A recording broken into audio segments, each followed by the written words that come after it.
What is going on, guys? Eric Car Reviews here again with another video, and in today's video we are going to be installing something super cool, something super new for the Mustang. We're talking about this thing right here, and if you guys are confused with what's in this very small package, as I say, good things come in small packages.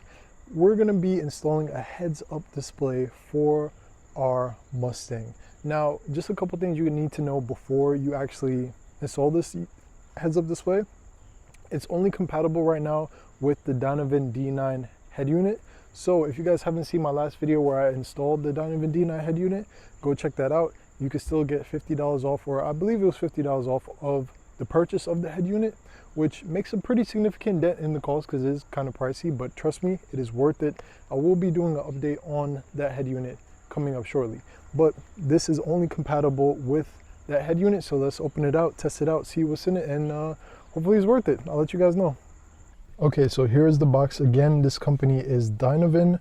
Of course, it is their product, and as you guys can see, the heads-up display, the head unit that I installed for this car is still in amazing condition. It starts right up. I have no issues with this thing at all. So this thing connects right in the back of that. So as what I said before, if you have the Dynavin D8, it's not going to be able to work with this heads-up display. So sorry about that. So let's open this thing up and take a look.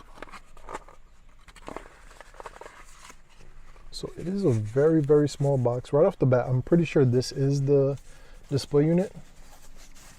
And for anybody asking, like, what is the purpose of this thing?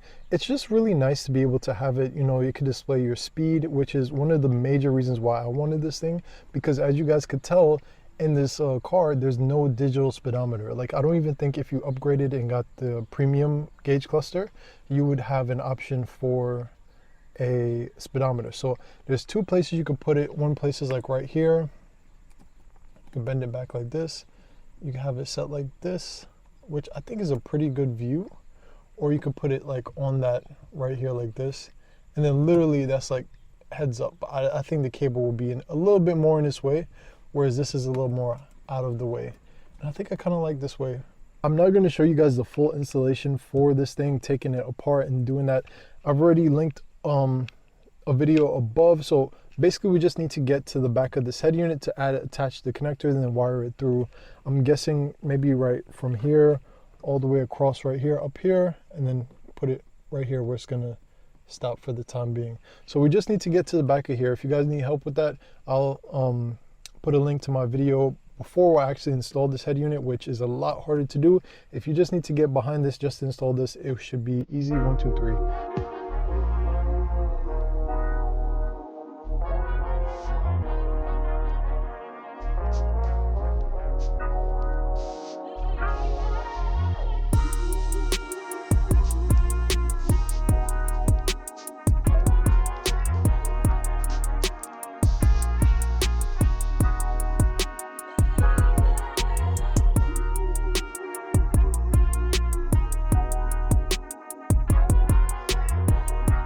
Okay, so here we are at the back of the head unit, and you can see right here, this is actually the intended connector, this white one right there.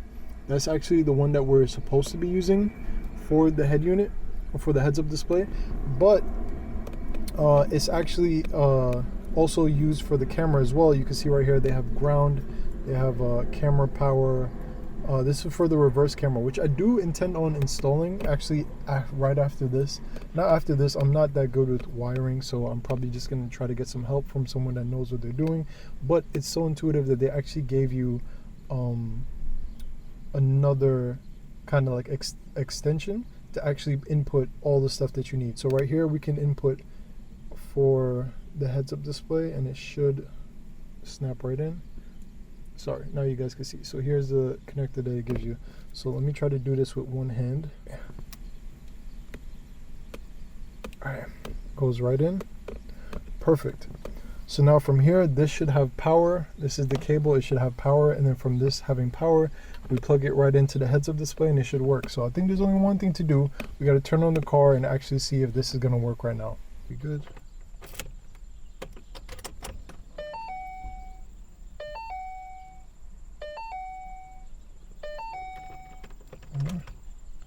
Yes, there it is. Look at it. Oh my gosh, bro, this is so cool. Yo, Nah, this thing is crazy.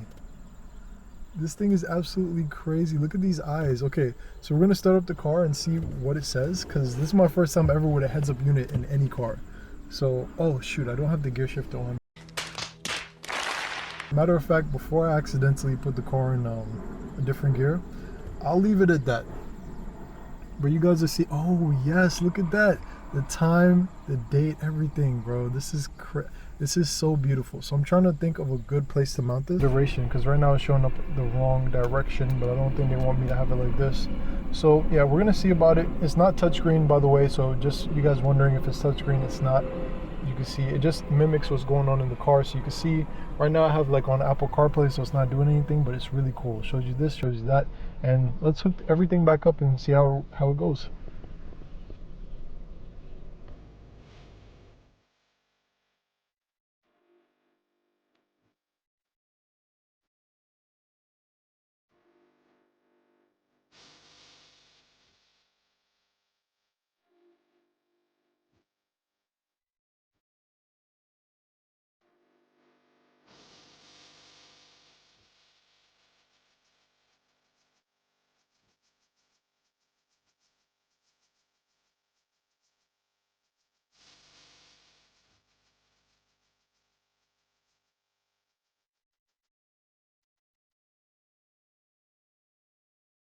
Okay, so we're gonna look to put the camera like right here, just sticking a little bit out and at a slight angle. I just want to tilt it a little bit like this so it's really facing towards me.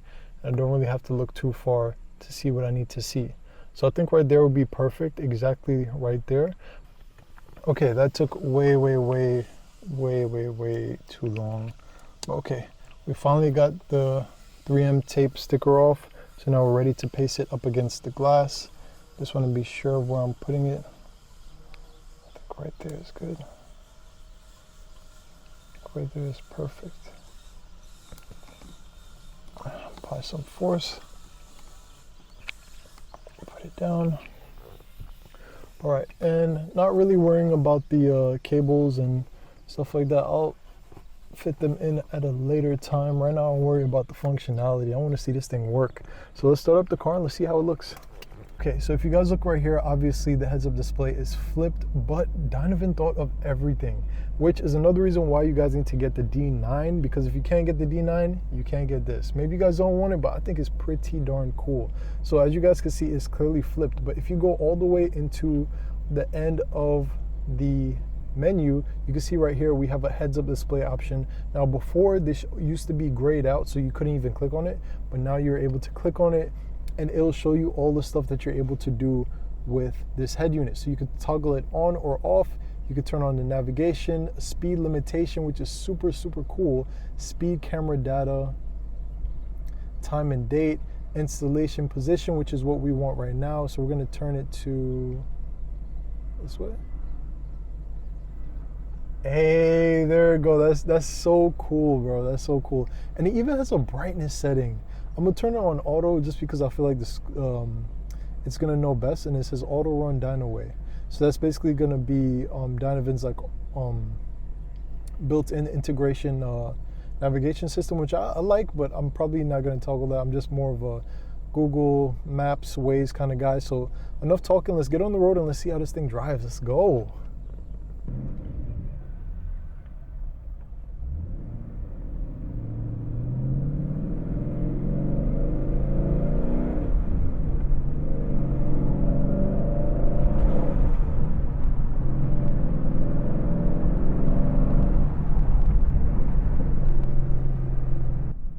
So the first thing I'm going to say is that this thing is very responsive. Like, it's dialing in my speed pretty darn well, if I do say so myself.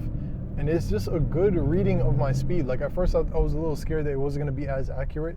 It is accurate as, like, it is really accurate, and I can really appreciate that in the car.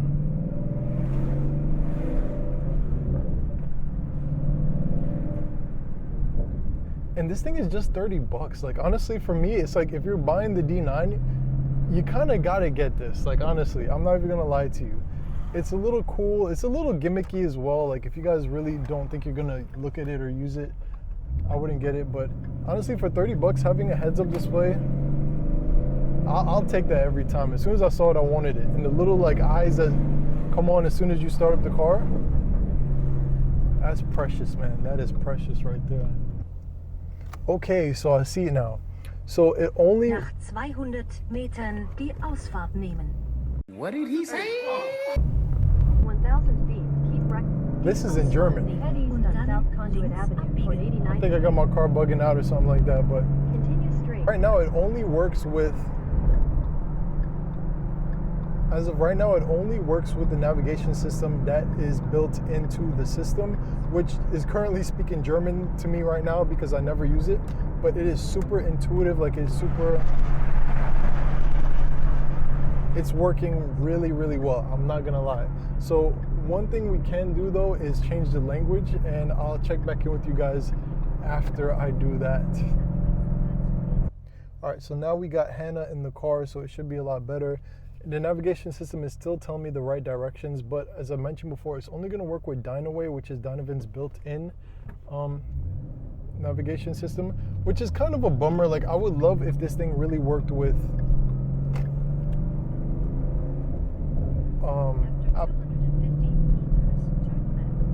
Apple CarPlay and Waze, you know what I mean? Because they have so much information.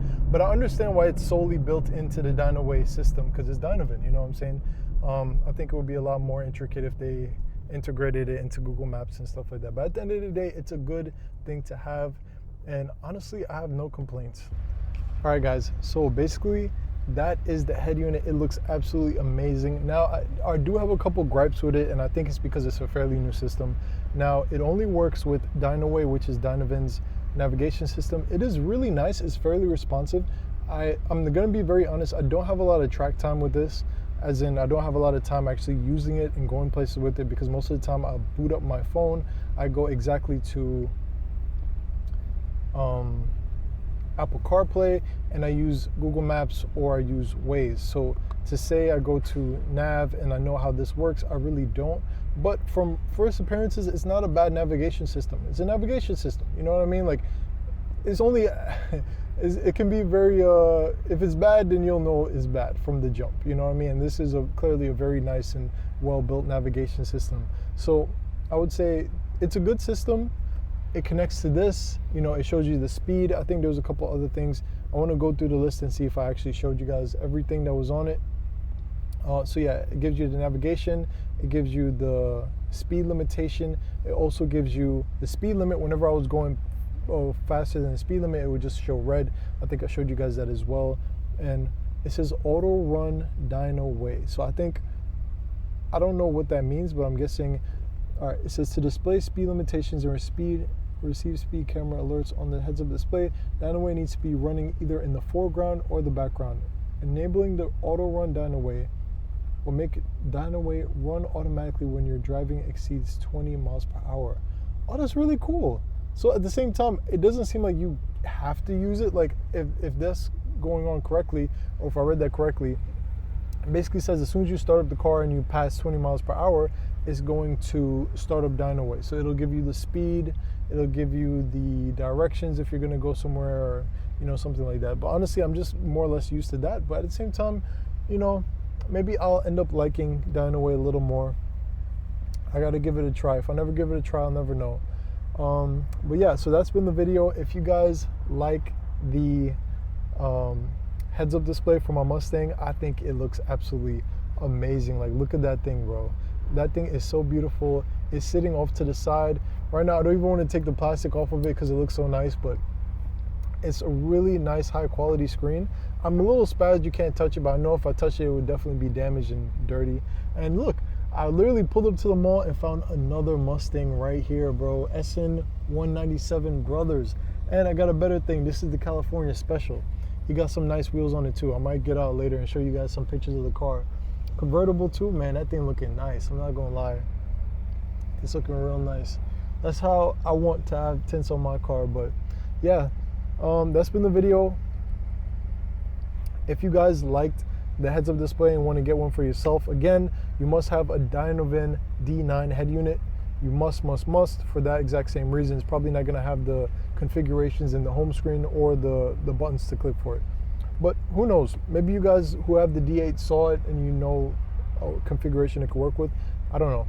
But yeah, so guys, like, share, comment, and subscribe. If you guys are messing with the videos, make sure to drop a subscribe. Thank you to all you guys who actually bought this Dynavin unit as well. A lot of you guys have been telling me a lot of good things about the unit, and honestly, same. Like, I love having this unit. It's been about a month, 2 months since I had it, and honestly, I love every day that I can get in my car and just see this beautiful LED screen, and then also have this beautiful screen right there too now from now on. So yeah, guys, that's been the video. Make sure to like, share, comment, and subscribe, and yeah, we outside.